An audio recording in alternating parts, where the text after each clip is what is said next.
I'd rather live in a society with questions that cannot be answered than answers that are not allowed to be questioned.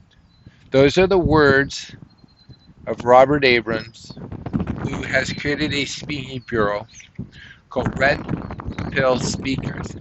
And the speaking bureau represents individuals who are asking the questions of the answers that no one was allowed to question. So in this day and age, I believe it's so important to ask the question, why have things happened the way they've happened? Not just to accept a narrative or to be told that you're foolish or to not ask because you are threatened.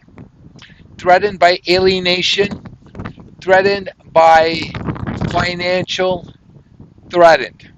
A society that does not allow people to question the narrative, the answers given, is not a free society.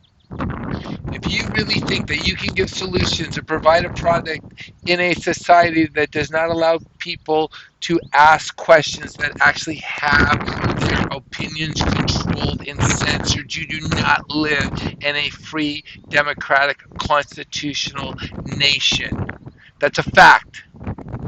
I want to live in a society where I can sit down with people and we can ask the questions of the most uncomfortable narratives, answers that have been given. And we have no fear that we are going to be silenced. We're going to be isolated. In a really tyrannical society, we will be killed. You heard me, killed.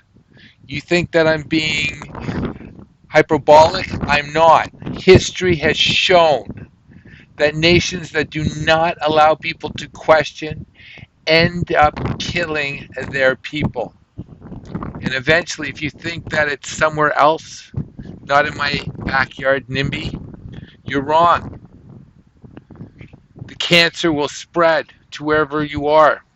So if you are an accountant, a lawyer, a business person, an employee, you will be impacted. You might actually think that I am calling an SOS, and I am. Do you know what's happening right now in the world? The Russians have closed the pipeline for repairs.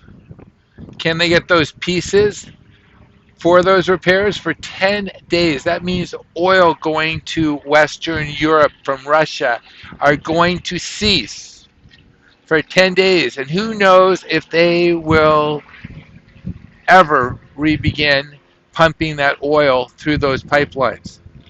Or how about the administration here in America? How the first thing that Biden did is he signed over 100 executive orders that all led to the economy shutting down. He stopped the Keystone Pipeline, which was going to bring anywhere from 1 million to 2 million of barrels of oil to refineries in the United States. He stopped it. No reason. He also stopped drilling. So if you go to the gas tank and it's empty and you end up filling it up and it costs you $100, $150, that doesn't have to happen.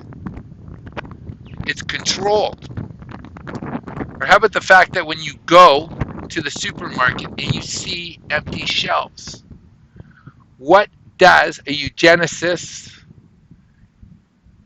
a multi-billionaire who owns technology, have to do with food and drugs? Everything. Bill Gates now owns 0.5% of all farmland. Why? Why? Ask why. Are you too comfortable to ask why? You think that if you don't ask, your business is going to continue? Yesterday, I went into a Target. I walked to the food department. It was empty. I've never seen anything that empty before in my life. I remember in the early 1990s, my mother, hairdresser, picked up her father from the former Soviet Union. He landed in Toronto Airport, and they went into a supermarket, and he was in awe. He'd never seen so much food before. He was in awe how quick they were able to go in and out for the items that they had. And last night when I was at that Target, the lines were huge. They had automated half the cash out registers, and the shelves were empty. Empty. So I want to start and end where I began. I rather live in a society that has questions that cannot be answered than a society that has answers that are not allowed to be questioned. If you're not questioning, there's no ingenuity. Nothing gets better. I'm going to leave this with you. When I wrote my book, The King of Main Street, people asked me, why did you call it The King of Main Street?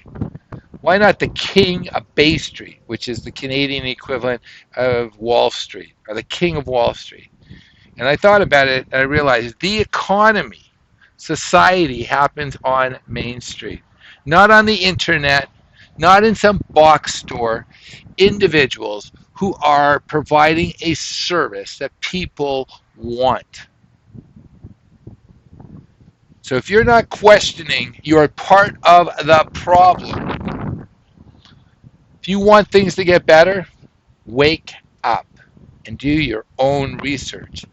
Things are not the way we thought they were, and they can be a lot better or they can be a lot worse. It's up to you.